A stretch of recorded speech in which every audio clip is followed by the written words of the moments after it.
A very good day to all parents and welcome to today's activity for the Parents as Co-Educators program.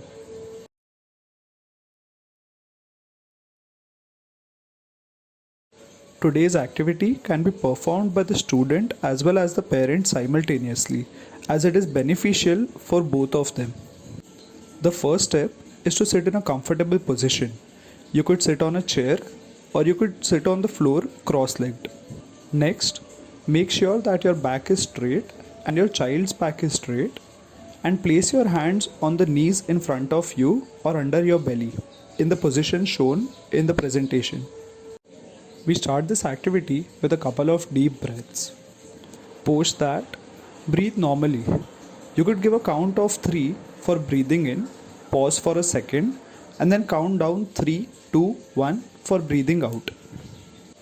While we do this, our objective is to focus on the breathing and feel the air move in and move out. It is natural that the mind wanders off into various thoughts.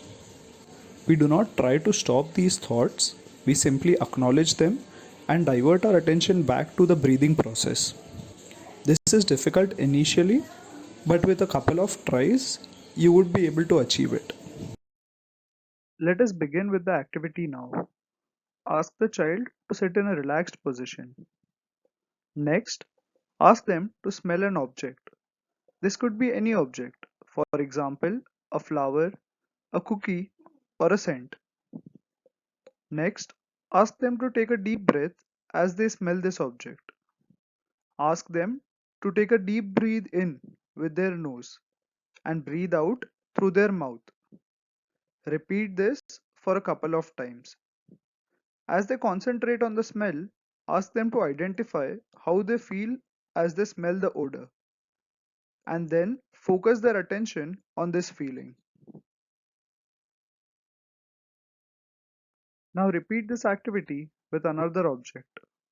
Perform this activity with at least 3 different objects. Discuss the following questions with the students once the activity has been performed. How do they feel after completing the activity? Were all the odors similar or different? What were they thinking as they were smelling these odors? Were they able to concentrate their attention on the odor? If not, what were the reasons? That is all for today's activity. We request you to share a photograph or a video of the child performing this activity. In case of any doubts or suggestions, kindly contact us on the WhatsApp number provided.